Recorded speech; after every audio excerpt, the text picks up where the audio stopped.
We did it again. We did it again. We are up units again. This is like a 6 or 7 month stretch where we haven't lost a single penny betting on these fights. And this is the second week in a row where we didn't lose a single bet. Pick my spots, take my time, only hit a few, but we hit every single one of the bets. I will walk through that. I'll walk through the fights. I'll walk through how I did with Monkey Knife Fight. And I will walk through who won our free DraftKings League and who gets paid out by me. Let's take a look at the bets that I hit and just celebrate our success. So, real quick, Jessica Rose Clark, money line, straight up. And she was a decent sized favorite, but I just knew that there was such a gap between those two women on the ground that Jessica Rose Clark was going to get that done. I was hoping the line would swing in my favor. It crept a little bit away, but minus 146. I knew that was going to happen. So I hit that line, one full unit. Alex Caceres and Jamie Pickett, both big underdogs. We bet on both of them, and we hit both of those bets. Now, they won their fights straight up. So I could have just went straight up money line, and I definitely would have made more money than I did here. But the reality is, especially the Jamie Pickett one, that was razor thin. And I could have absolutely seen that going the other way. All I needed was one single round out of these guys. And that's why we're up units every week. That is why. Because I pick my spots and I have nice conservative bets. Could I have done money line on Alex Caceres, money line on Jamie Pickett? Yes. And this week they would have hit.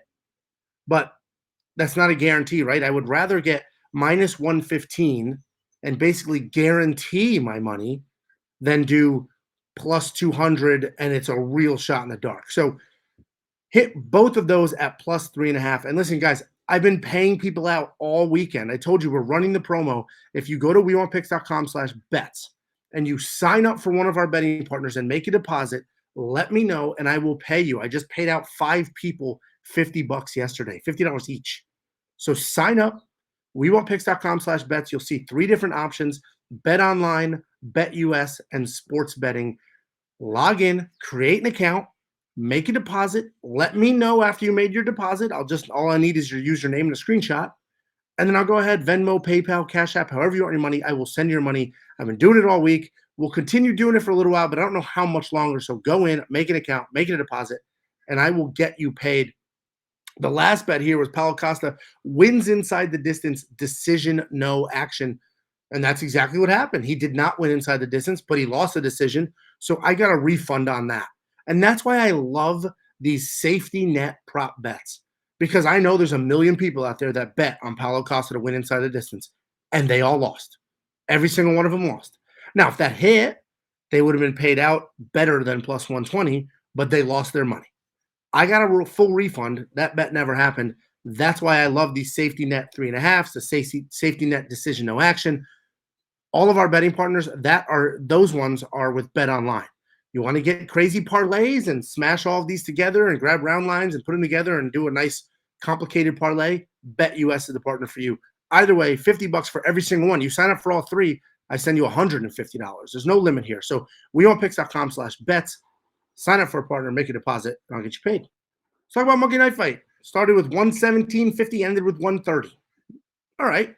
It's not incredible, but hey, anytime you're not down and you're up is a great day. Let me jump in and show you what I hit and what I missed. So if we take a look, I definitely missed more than I hit, but that's the beauty of these payouts. You're getting 2.5 times, 3 times, 10 times. It doesn't matter. You can hit less than you miss. So let's take a look. I hit Clark Edwards less. Clark was 95, Edwards 75.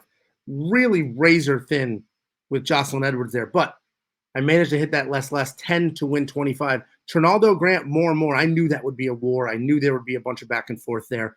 So I'm very glad. And Grant's strike line was super low. I know he has power, and he only beat that strike line by 2, but I did think that was low. So either way, 10 to win 25 there. I thought Nega Moreno and Villanueva, I thought those were low strike lines. I knew Nega Moreno was going to win by knockout. That's why if you look at our knockout kings, I had him in there. But I thought that fight would go a little longer than it did, but he blew through him, so I missed that one big time. Then Park Rodriguez. Park had so few strikes, which was shocking. I thought for sure he'd get a takedown, be busy on top. So, this was one of the rare ones where you would have had to split it. Less more is the only way you would have hit that, so I missed that.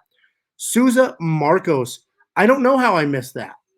right? More was a solid play. It was the logical play. It was a back and forth fight, a back and forth war, solid exchanges. And I mean, look at Ronda Marco's 160 strikes. So she blew past her line. I'm shocked Souza didn't either. So I missed that. But then I did hit very confidently. I hit Knockout Kings, which is basically guaranteed money at this point. I put $50 on it.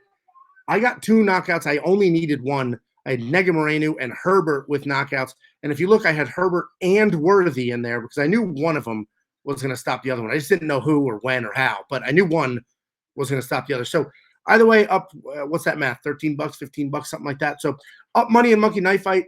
You should do the same thing. wewantpicks.com/MKF. They will instantly match your deposit up to $100. Take the 100. Spend the 100. Leave your real money on the side. Spend the free deposit match 100. Play these lines and see what happens. And if you hit them, great. If you miss, who cares? It wasn't your money to begin with. But I'm positive you will hit them and make some money, especially with next week's card. Let's talk about some fights. We had Jeff Molina versus Daniel Da Silva. Daniel Da Silva, he's the one whose last name changed halfway through the week. Same guy. I don't know what the deal with the last name was, but Daniel Da Silva honestly looked good. His UFC debut, put on a nice pace, had some moments in the first round. It all went downhill from there. But listen, your UFC debut against Jeff Molina, that's a tough outing. But it was a good fight. It was a fun fight. Good for Jeff Molina. And honestly, I know a lot of people call Daniel Da Silva a can crusher, but I thought he looked better than that. Did he not? So I'm curious to see what happens to both of them next. Hopefully they give Daniel Molina a little bit of a more straightforward opponent for an early UFC career. But I thought he looked good. Good for him for doing what he did at least halfway through the first round. And then Jeff Molina, great job. Looked fantastic. What they say? It's a 7-fight win streak, 8-fight UFC win streak, something crazy like that. So I'm sure big things for Jeff Molina next. Staropoli versus Pickett. This is one of our bets. We had a +3.5 on Pickett. Listen, 2 rangy strikers. Pickett big with a ton of power. Who thought this would be a grappling match? Or not even a grappling match, a position match. Just holding each other against the cage. And I blame Staropoli for that. Pickett was trying to get things done. Staropoli was the one holding him against the cage, sort of just trying to win with control time. So the judges saw through that. It was dicey. Honestly, I could have seen the judges say, well, he held him against the cage the whole time, so he wins. The judges saw through that, gave it to Pickett. I'm very glad we hit our +3.5 bet here. So I'm happy with the outcome, obviously. Not as exciting as we would have hoped, but I'm good with the outcome. And Staropoli, man, if you're going to have a grappling game plan, then grapple. Holding somebody against the cage is not a game plan. It's not. That was Randy Couture 15 years ago. Those days are done. Now you got to do something with it. So glad the judges saw through that. Glad the judges gave it to Jamie Pickett, but that could have been dicey, and that's why that 3.5 bet was great. Another 3.5 bet for us. Alex Caceres versus Sang-Woo Choi. Caceres got it done. Listen, I didn't know if he was going to win the fight. I picked him to win, but I knew how tough Sang-Woo Choi was. And in the first round, we saw exactly how tough he was. I mean, he could have almost put Caceres away. Granted, the illegal knee, and he recovered from it. And my buddy actually texted me last night. Alex Caceres just showed us how soft Aljamain Sterling is, because he also was kneed very hard illegally in the face in the exact same position. No dancing around, no theatrics, no shaking it off. Just took his minute or two, regained his composure, came back to then win by finish. So Alex Caceres, now on a wild win streak, looks really good. We believed in him. We had that bet on him, so we hit that at +3.5. We didn't even need the +3.5, but either way, you know me, I'll take my conservative. I'd rather get a guaranteed win than chase something. So Caceres looked great, won that fight. I'm curious to see what happens to him next. He's a legitimate veteran at this point. Jessica Rose Clark versus Jocelyn Edwards. We knew this was going to happen, right? That's why we had the money line bet on Jessica Rose Clark. We knew she was going to get it done. We knew she was going to do it with the grappling. I assumed Jocelyn would put up a little bit more of a, some sort of takedown defense, but it was a guarantee. I don't know the stats, but essentially if Jessica made the entry, she was finishing that takedown. So she needs to be a little busier on top. I mean, it literally was just ground control. She would take her down, keep the head in the chest, do nothing with it. But that's all we needed to win our bet. But she's going to need to do more to work her way up that, that ladder in that division, because takedowns alone aren't enough. She's got to be a little busier, and she didn't want to exchange on the feet, which I totally understand. But either way, good win for Jessica. We got paid out, so I'm fine with it. But she's going to need to be a little busier to make something happen and to make a name for herself and work up that division. Main event, Paulo Costa versus Marvin Vettori. We had all that nonsense with the weight, 195, 205, couldn't make all of it was nonsense.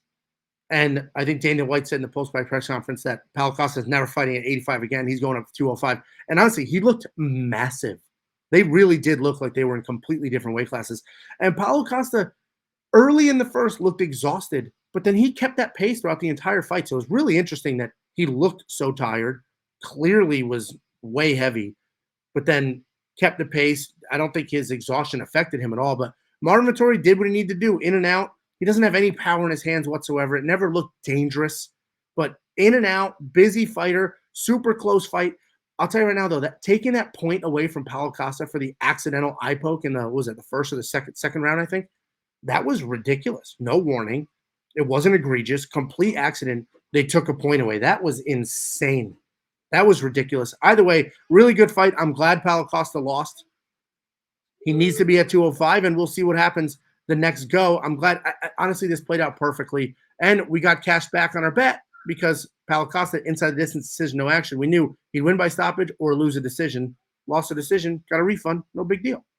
Take a look and see who won our DraftKings league. So if you don't know, we have a free DraftKings league. If you win, we pay you $15 for subscribers, 30 for members. Let's take a look. Joelman89, you won barely. You won by 60-something points. Oof, or 0.6 points. I'm sorry, 0.62 points. So razor thin.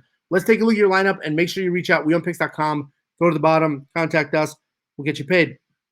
You had Rodriguez over Park. Listen, I thought Rodriguez was well on his way to losing that fight. I thought he was heading down the wrong path, on the wrong side of most of those exchanges, going to lose that fight. Pulled off the stoppage, so good for him. Souza Marcos. Listen, Randa Marcos, we picked her to win. We knew, it would be dicey. And first round, Souza looked fantastic. But Marcos did what she did, got some reversals, got her own takedowns, bullied from there, got that fight done. That was your only loss. Jai Herbert over Khama Worthy. Solid pick, solid play. That's why I had both of them in Monkey Knife Fight. Listen, Khama's always live for a knockout, but he's always live to get knocked out as well. Jamie Pickett, great pick. We were all over that. 65 points is not a ton, but he was only $7,200. And the only reason it was 65 points is because the entire fight was him defending takedowns.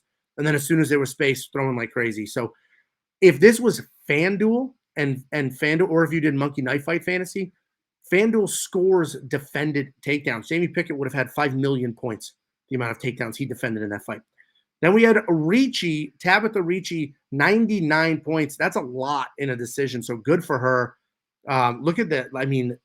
398 strikes. Good for her. And then Jeff Molina. Jeff Molina looked fantastic. 116 second round TKO. He looked great.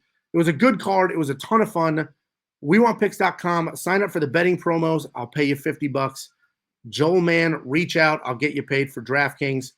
Do all of the things, and we will see you. The entire gang will be back together on Tuesday night for our breakdown of UFC 267.